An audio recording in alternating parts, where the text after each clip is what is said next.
What's up, everybody, and welcome to another episode of the Trust Your Board Podcast. My name's Stephen Wright, joined by Mr. William Monroe. How you doing, Will? Hey, doing well. How are you doing today, buddy? Yeah, pretty good. Another week where I missed all the early games. Called all the afternoon games for us East Coast folks, but I missed the early ones, unfortunately. Yeah, you had a nice little drive ahead of you there. Yeah, 9 hours. 9 hours. Yeah. We're all sitting here enjoying 8 hours of commercial-free football while you're enjoying 9 hours of driving. Yeah, for real. Little different. What time did you end up getting on the road then? 7. Okay, so I got out early. Yeah. Oh yeah, it's gotta be early. When we go down there, we leave at 4. Yeah. Must be done. Must be done. Gotta get ahead of the traffic somehow. Yeah. It wasn't too bad. Was it too bad? Yeah, not a big week for injuries. We were just talking before the show. Not a lot going on there. Still got bye weeks going on for whatever reason.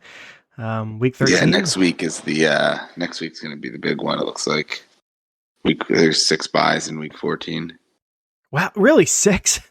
Yeah, it's insane. Oh my, yeah, that's crazy. And what week?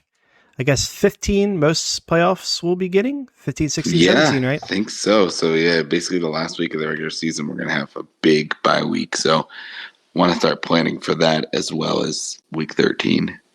Yeah, that is wild. So yeah, we'll see if we can come up with anyone that can set you up for those future weeks, right?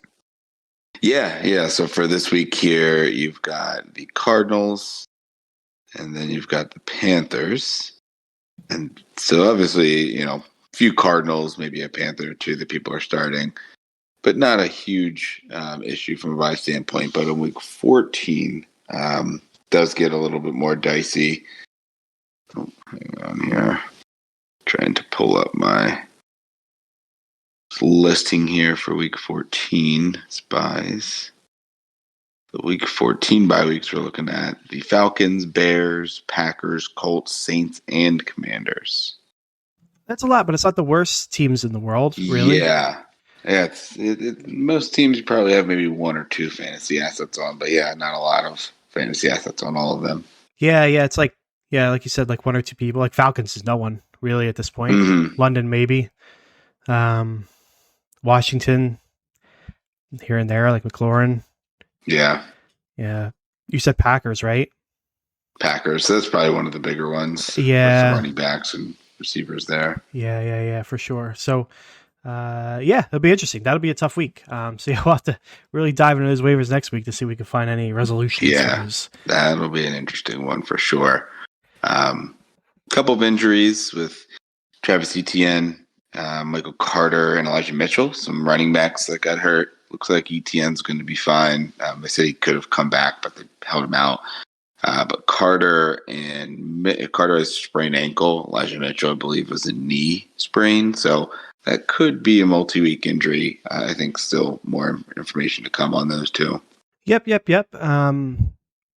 Let's go ahead and dive right in. Again, you got 2 running backs there, so we'll start running backs. The more difficult position to solve, I guess. Yeah, there's not much there. No, so if you're talking ETN specifically, Hasty, I believe, got in the end zone this week. They also picked up Henderson over the week. The Rams cut him. Do you prefer one over the other there? Do you care about either? Maybe you don't want anyone. Yeah, probably neither, because it looks like ETN's going to be good to go. They said he probably could have played, but they held him out. So I think he'll be good to go this week. I think if anything, I would maybe stash Henderson. I think he would be the guy that could carry the load should something happen to ETN. But I don't think I'm really interested in either. I think it's more the Jets offense or the Jets backfield that would be a little more appealing if Michael Carter was to miss a few weeks. Yeah, that's fair. So let's pivot over to that direction because I think I agree. Henderson, if anyone, but I don't think it's going to be anyone. So rather pass on that front. But it's Ty Johnson, and I do not... Zonovan. Zonovan, there you go. Zonovan Knight, who actually had himself a pretty good week this week. Yeah, both only 1% rostered too. Yeah, so they're both out there. I think my preference is Knight, just given what we've seen yesterday. I mean, Yeah, when someone goes over down, 100 yards. yeah, and sometimes when someone goes down, the game plan for that week is different than what you do in the future. Somebody might come in and play the rest of the game, but then the rest of the weeks it's not that. I don't think Ty Johnson's like talent enough to just take it over, so I'll lean on Knight given what we've seen. It's I think he'd be a decent pickup. Are you in agreement? Yeah, I think I'd prefer him as well. Ty Johnson, you kind of know what you get out of him. He's not one I think they want to increase the workload on. Obviously, he had a pretty good week as well there. 5 carries, 1 catch. Got in the end zone, I think, was the big one there. But 5 carries for 62 yards, so he had some big plays. I think Zondervan Knight is the one that's going to get the volume, and that's really what you're looking for. If you can get that consistent volume, that's where you're going to get more consistency from. Yep, that is fair. Let's see here. The rest of the list will. Abdullah popped off this week finally. Gainwell's kind of always lurking there. Kyron Williams did out-touch Akers, ran more routes than Akers as well. And then you got Hubbard. Anyone know that group jumping out at you is someone you're interested in? Like Abdullah, I'm assuming there's no interest there. It's kind of like a 1 week pop, but maybe a Williams or something. You interested in any of those? Yeah, it's interesting. I mean, Abdullah is maybe the one that's been getting the most consistent work of that group. Gainwell's been up and down with which of the running backs are carrying the ball there. Kyron Williams coming on, so I think he's one guy we want to stash to see what happens as we move forward with Henderson gone. But Cam Akers got some work as well, so I don't know you can really play him. Hubbard might be the one that you could play.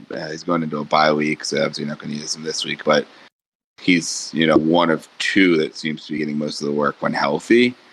I think of any of them, I probably would look for Kyron Williams and stash him and see if his work continues to increase as the season goes on. What about you? Probably the same. I doubt I'll ever trust him enough to play him because the splits from a workload standpoint or from a carry standpoint are close to 50-50. The offensive line is just bad. Stafford's been out. There's no, if maybe he came in week 1 and just dominated, that'd be something.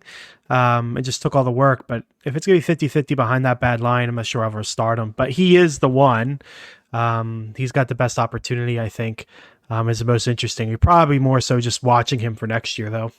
Yeah, I think that's really it. There's unfortunately not a ton out there for running backs, and even though we had a few injuries, I think that Michael Carter injury kind of gets split up and probably goes mostly to James Robinson, Elijah Mitchell. Maybe you see a couple of these backups get involved, but it's probably just more work going to McCaffrey. Yeah, that's quite fair. So, looking at the wide receivers here, if you're like me, I lost Darnell Mooney. Some people had Allen Robinson. So both done for the year. Oh yeah, both done for the year. Correct. So we did see Zay Jones had himself a pretty good game, as did the Jaguars as a whole. Yeah. You see Zay Jones pop up here and there. He's a nice flyer, right? Yeah, I mean, you're probably not going to get a ton of consistency from him, but you're going to have your weeks where he is the one that scores and has big yardage. So I think he's definitely someone that you can go after and try to add as a nice waiver claim. Yeah, agree. He's got Detroit this week, so it might be a good matchup for him, right? Yeah, I think that's definitely why we're going to see a lot of Jaguars throughout this segment here. Great matchup against Detroit, and you just really can't argue with that. And they're performing well. I had a great comeback win at the end of the regulation there. Yeah, 100%. It's a good win indeed. Sam McKenzie, everyone's off-season kind of darling for a little bit, had himself a pretty good game this Thanksgiving as well.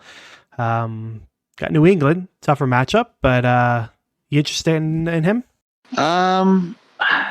Not really, just because I think it's very inconsistent as to who's going to be the guy that does it there. I think it's going to change week to week. It's not bad, and he'll probably be a hot pickup, but I just don't know that you can bet on him consistently doing that, at least not this year. Yeah, I agree. Another flyer and not a bad one because the offense is really good, right? Yeah. But just a flyer at the end of the day. Um, Carter over there in L.A. With the Chargers had himself a pretty good week. He's kind of, I believe, I don't have his stats pulled up in front of me. I believe he's kind of been up and down, like good week, bad week, good week, bad week. I'm assuming more of the same until Mike Williams returns, probably. Yeah, and once again, he's the guy that's a little more inconsistent. You're going to have the big play touchdowns, and he'll get a few targets, but I think it's more a couple of the other guys here. I think I'd rather take a shot on possibly getting a more consistent, output from. We see Trey Burks, Jalen Burks, Elijah Moore, both guys that had pretty good games. Burks got in the end zone on a fumble recovery, but still was utilized a lot. And we saw Elijah Moore's get a big uptick because of Mike White being inserted. So two interesting names, younger receivers that I think had a lot of pedigree coming in. Yeah, I agree. Burks has done it a couple weeks in a row now.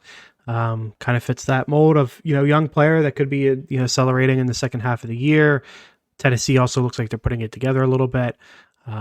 Elijah Moore, a little shaky. He only had 2 targets in this game, but made the most of them. Like, we know the talent's there, and it seems like without Zach Wilson, that offense is going to be better. So, maybe that'll work out, but that's also such a scary situation.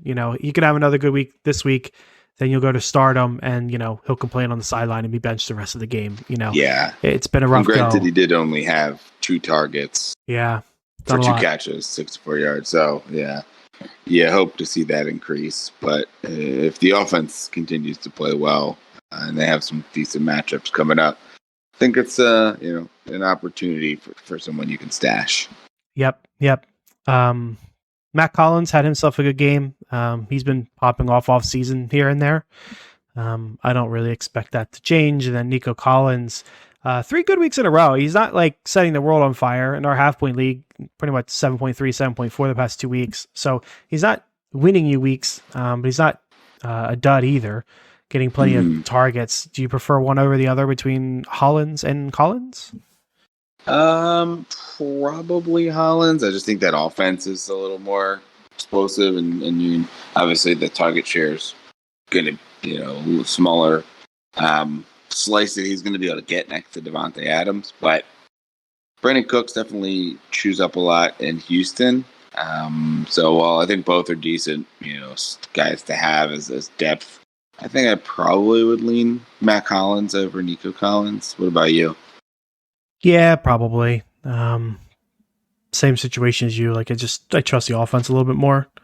Trust the quarterback a little bit more. So yeah, that's my lean as well. Which is awesome. So we can move on to the tight ends. Foster Moreau continues to be pretty good at the tight end position until Waller comes back, whenever that's going to be. 38% rostered. I'm assuming he's the top of your list here. Yeah, I think he's got to be the top guy, and he finally got in the end zone this time. He's been a little inconsistent. When he doesn't score, he's been a little more in that 4 to 6 range. You're looking at somewhere in that 3 catch range. But you're hoping for more. Unfortunately, he doesn't seem to get a ton of volume if he doesn't get in the end zone, where you may see a little bit more volume for like an Evan Ingram or Tyler Conklin. But Moreau's definitely at least a part of the game plan. So you're not going to, in all likelihood, get a goose out of him. Yeah, so look at those other options. You mentioned 2 of them, Conklin, Ingram. The other one we got written down here is Tunyon. Who's your next up out of those 3? I think I'd take the shot on Conklin. 3 catches, 3 targets, 50 yards. They're definitely going to him, a little more downfield. And the offense, if they continue to be able to play well, I think he's someone maybe a little more consistent than Elijah Moore in the offense that they're going to go to. Maybe it bounces around to the different receivers there, but he's pretty entrenched as that top tight end, receiving tight end option.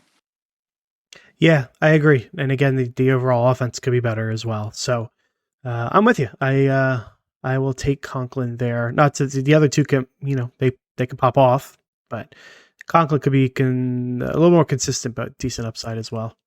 Mm-hmm. So now, Will, the fun part here, streaming. Quarterback time. Yeah, we got some interesting ones. Yeah, we do. So Deshaun Watson pops up. If you'd like to start him in his first game in like 700 days or something to that degree, already rostered in 58% of leagues, so going to be tougher to get at Houston. Trevor Lawrence, another tough one to get, 61%, but he's got Detroit. Goff, 46% at Jacksonville, and Mike White, 4% at Minnesota. Yeah, all interesting options. I think Lawrence is probably the top option here, and that's why you see him, at that 61% rostered. Goff was interesting as well. I think that could be a high-scoring game, both sides of that affair. Watson, range game, you don't know. I think a lot of people are expecting him to come back and look good, but as you mentioned, it's been a while since he's played, so you don't fully know. And Mike White, I think, is an interesting start. Obviously, you're going off of one good start here, but going to need to throw the ball likely and to try to stay in this game against Minnesota. So I think all of these guys are decent streaming options. Yeah, agreed. I'm with you. I'll take Trevor Lawrence. Goff hasn't been what he was early in the season. Don't trust Mike White that much, and I'm not starting Watson in his first game back. So Lawrence pretty easily for me as well. We'll move over to the defensive side of things. Got a handful of options here for us, Will. The Browns at Houston, Seahawks at the Rams, Commanders at the Giants, Packers at Chicago, Falcons versus Pittsburgh, and Steelers at Atlanta. Yeah, I think a couple of these are hinging on if the quarterback is going to be healthy that we're looking at there for the Rams and for Chicago.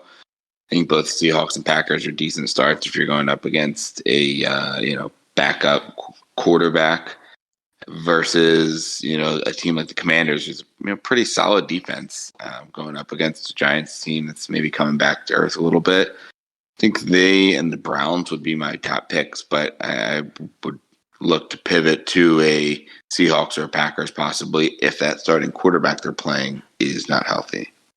Yeah, I would definitely take the Seahawks if the Rams aren't playing. I might take Packers even if Fields is playing, just because Mooney being out is really going to hurt that offense, I would think. But overall, I'm with you. I like the Browns at Houston. I could see them trying to ease Watson in, that being kind of typical run heavy game, rely on the defense. Don't make Watson go out there and win the game for you. Not that they should be in that situation against Houston, but I think it'd be a good game for the Browns there. And then I'm with you. The Commanders could be pretty good. Like you said, Giants coming back to earth a little bit here. So they're a solid option. Falcons and Steelers, I'd rather stay away from if I could. I guess I'd go with the Steelers if I had to pick one, but I'd rather avoid them if we could manage it. Yeah, but decent options there. Decent streaming week here for both the quarterback position and the defense position, really. Yeah, absolutely. Yeah, not a bad week at all. Which is a shame because only two teams are on the bye. You got all the good options when you don't really need them as much. But it's a good week regardless. So that's going to wrap up today's waiver episode. Tune in on Thursday for our Start Sit episode. Until then, folks, trust your board.